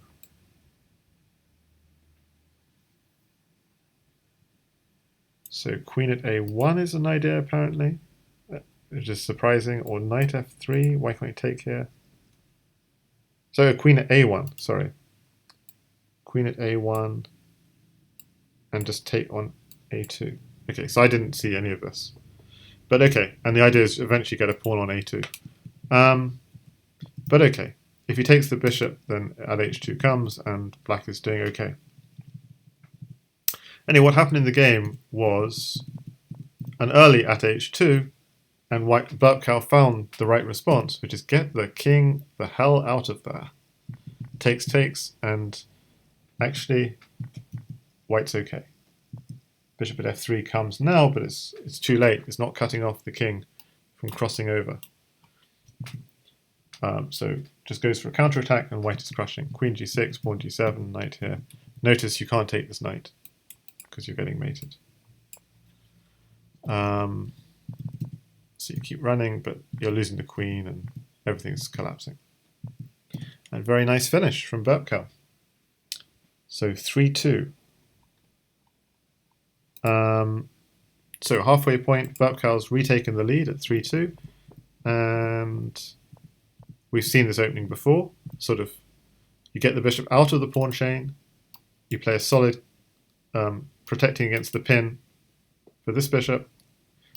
Bishop d6 is also good to counter this bishop. Wherever this bishop goes, countering it is also good. And white's gone for the fianchetto, fairly safe setup, but got to watch out for h3. So we've seen this opening before, but white not making the blunder of going queen d2 this time. Takes. Actually, dog answer, yeah, sometimes pawn takes is better. But bishop takes happened. Knight here looks annoying. And yeah, really, this is really beautiful play from burpcow, undermining the center, so he wants to try and take the bishop. So that's exactly what happens. Takes, he takes the bishop, and suddenly black's in control of these dark squares, not white, to the point where white even gives up his queen to try and get back some control. Takes, knight b5, queen b6, bishop d4. Now this move looks really scary from white. I'd be slightly concerned as black here. But white only has one knight in hand, another knight coming, so a little bit scary, but he bravely takes the material, and it's absolutely the right thing to do, because knight here check, takes.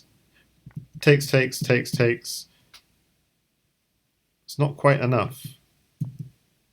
He's trying to get a second knight, but it's not quite enough. King goes to h1. So the problem here is this is trying to deflect the bishop. If you take here, you take here. You have all kinds of mate threats. So he sidesteps. Bishop along that diagonal. It's difficult to know what to do. If you do this, you're losing the piece. If you take it, you have this f3. So, yeah. Okay, so black's plan is very simple. Just hit those light squares, and there's no defense. Just takes. Repeat on the light squares. Just drop back. Keep on pressuring those light squares. Pressure. Takes the rook. Knight here, nice finish. If he goes either way, rook g1 is mate, and if he takes, rook at h1 or queen at h1 is mate. So very strong from burpcow, 4-2 after 6 games. And we see a repeat of this opening, giving up the knight, putting a knight on h6, and h4, h5.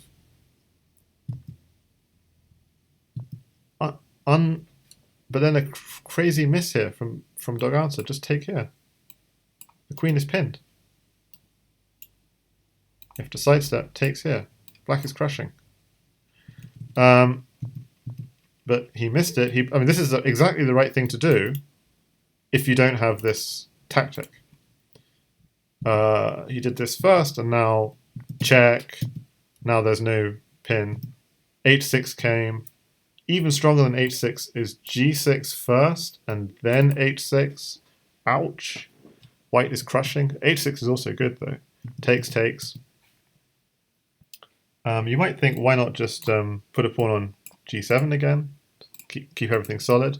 The problem is this comes, and then queen here, and that would be one approach. Just check and to pick up the knight. Another approach, even stronger maybe, is to go a3, chase that knight away, and the light squares around this king are very holy. So we'll see what happened in the game. He didn't play at g7, instead he played at e3, which is a nifty little move, trying to get the knight on c2. Takes, but white recognises that's not too much of a big deal. Pawn here check, just sidesteps, and d1 is well protected. Tries to deflect this knight, but unfortunately white already has mate.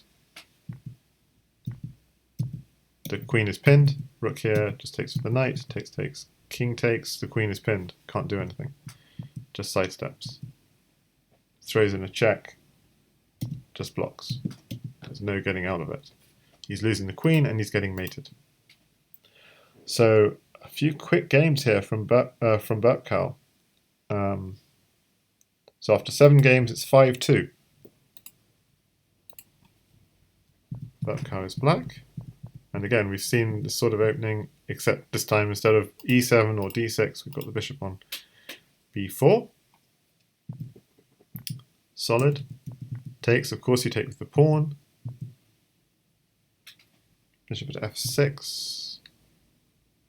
Interesting. Looks like white gave up the piece for an attack, and that's not necessarily the right thing to do. Looks threatening, the d-file opening, but d7 is very well covered. Takes. Just taking back was fine. He was down 1-2, and yeah, and he's now up 5-2. He did this, takes. Hang on, so he takes the knight, he wants bishop takes e6. Not a problem if we can block with something here. So just takes a bishop, so we can block with the bishop maybe. Throws in a check, that also defends this. King goes to g1. And here maybe an interesting continuation would have been taking this knight, and the idea is if you take back, putting a knight, you can't put it here because it just gets taken.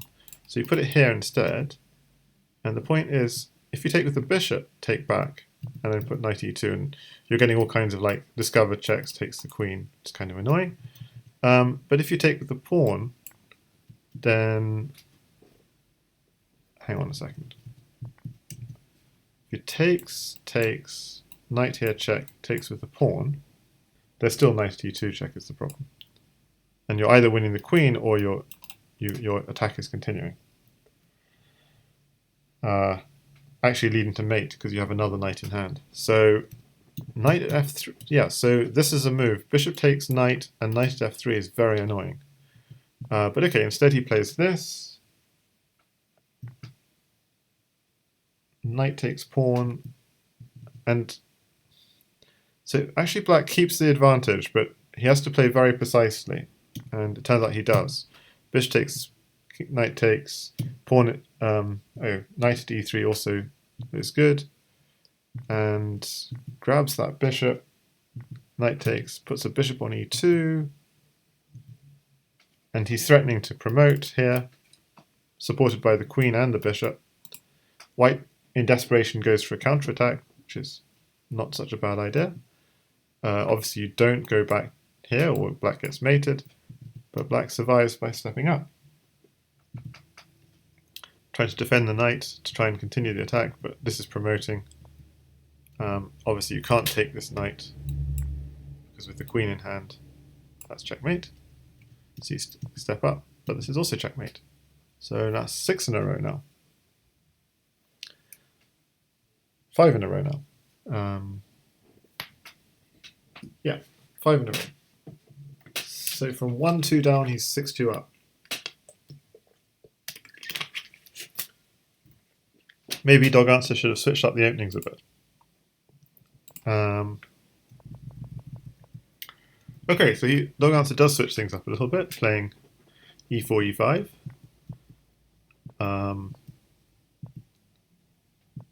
Castles.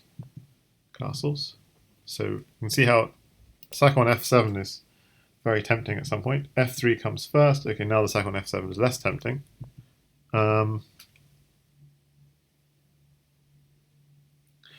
So So maybe it's too much. I mean, if you do just sack on f7... Okay, yeah, your queen's under attack, so here it doesn't work. So when can you sack on f7? Yeah, here maybe you can sack on f7. Takes, and at e6. But it doesn't, just simply rook f8 and maybe there's nothing. So instead he castles, which is the right thing to do, f3, and puts pressure on e. So the sack on f7 is premature, so e6 is the right approach. Takes, and tries to reroute this knight into the attack. Bishop c5, very nasty move, the double check threat. King goes to h1, very nice. Takes the knight anyway, hits the queen, but loses a pawn. And burpcow gives up the queen to get an attack on, to get the piece. Okay, so he's getting a second piece if he wants to for that queen, or he's getting the queen back. But decides to go straight in for the attack at f7, and this is looking nasty because you can have at h6 ideas as well. Takes, rook takes. See how much pressure there is with the bishop and the knight. Take with the knight, so they're discovery ideas. Queen takes, bishop takes, king h8. Because if you take with the bishop, if you take like so, then knight at g5 is leading to mate. Queen at f7, like so.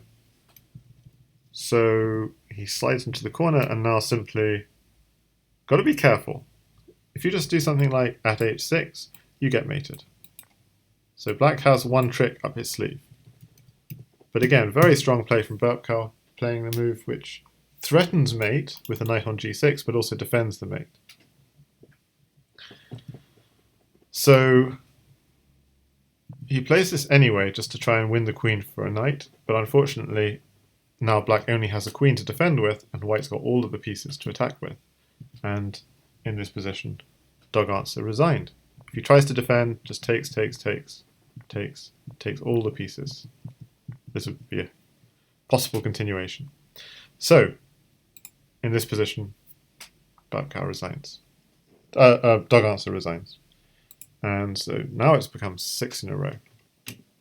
And so, final game of the series, burpcow is black, and we again see a little shift up in the openings.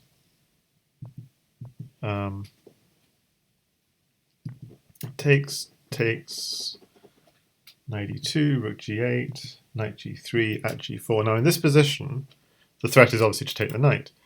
But taking the knight also opens up the g-file. So white really should not allow pawn takes knight here. So simple move like knight h4, even though the knight looks silly on h4,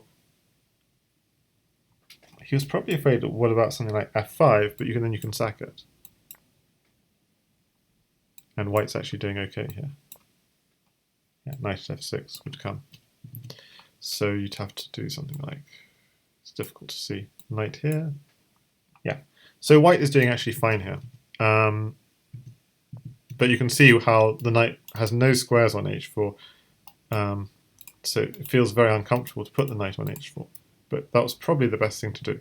But instead, he allows the h-file, the g-file to get opened, and already black is doing fine now. Takes, put a bishop on d5. This is already crushing for black. You're hitting g2 with... Takes g2 is coming. He takes g3 first, which is even more better, because you're threatening a fork picking up the queen. Yeah, so I think... Yeah, castles into that g-file was a bit too brave, a bit too foolish. So it takes the knight. Okay, he just sacks the queen. Takes back. Actually, there's a really beautiful move here, which is knight at h3, king here, and then take the queen. And the reason that's beautiful is because if you take the rook like this at the end of the sequence, then there's this, well, you don't need a new knight. But if you take it this way, you get this mate. With another knight in hand, 2 knights, mate.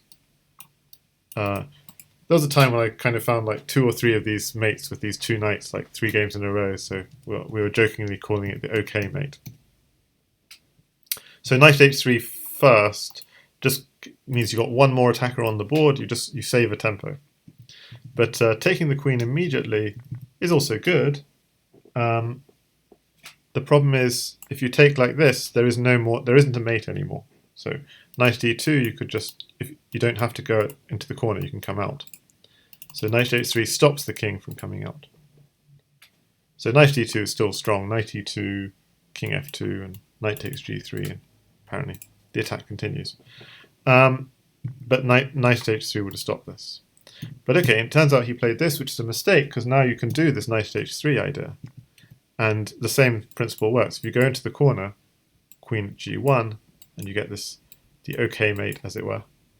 And if you don't go into the corner, if you come up, then you have this, defended by the bishop, and that's also mate.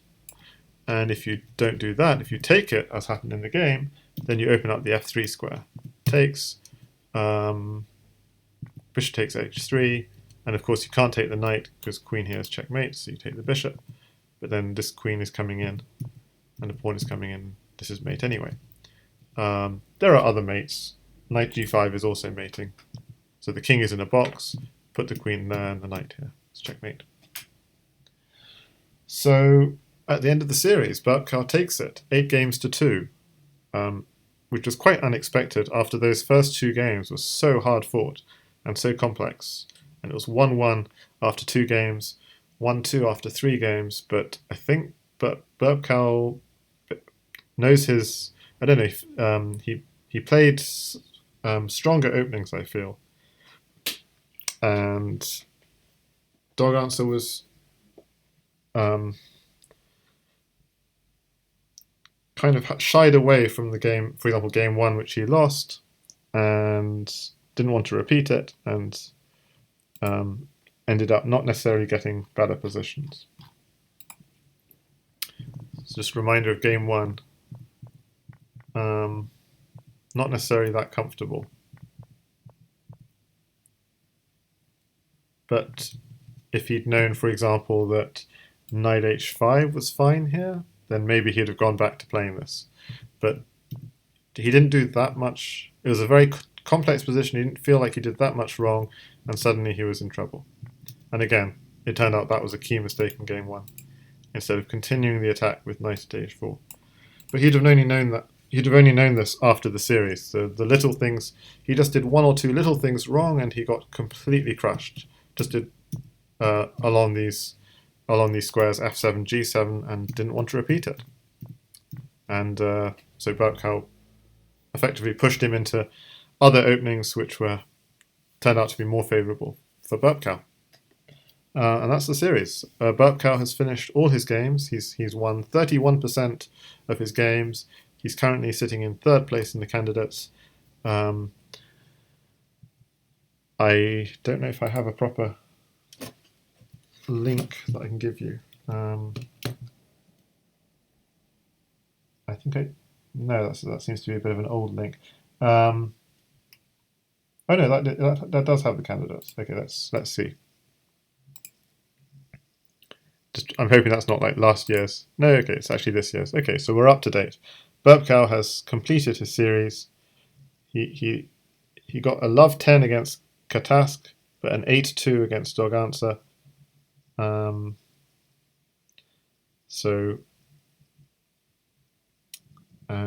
the rest of his games, some narrow losses, but a draw against the finisher, pretty good. Ending up with a 31% win rate. Yeah, so 31% with no matches left, and sitting currently in 3rd place with no matches to go. Only Opperwaisen and Blitzbullet ahead of him. But Janley and Katask, for sure, will catch him up. Okay, so I hope you enjoyed this in-depth look at a series that unfortunately wasn't streamed live. I should say, Ganesh was actually planning on streaming it live, but there was a mix-up in the calendar, which is probably my fault. And if you want to see all of the other live streams, those are the links. So make sure to follow Ganesh on YouTube and on Twitch, and get alerts when he starts streaming, because he's the one who's been covering all the live action with beautiful streams from Sweden. Hope you've enjoyed. If there's anyone I should raid, let me know. Just going to see who else is streaming.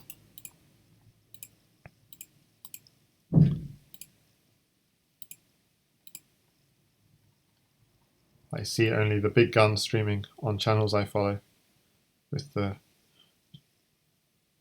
Meltwater or something, Chess24GM and Hikaru.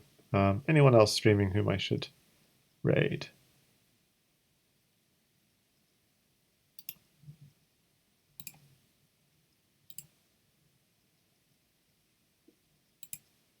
Okay, well maybe I'll raid the birthday girl. Oh, thanks so much, Apostatlet. Okay, so I saw there's someone whose birthday it is who's streaming on Lichess, so let's raid them and let's follow. I'm not sure if I've seen their stream before, so let's follow them. Hope you've enjoyed, and enjoy the rest of the candidates. Bye, guys.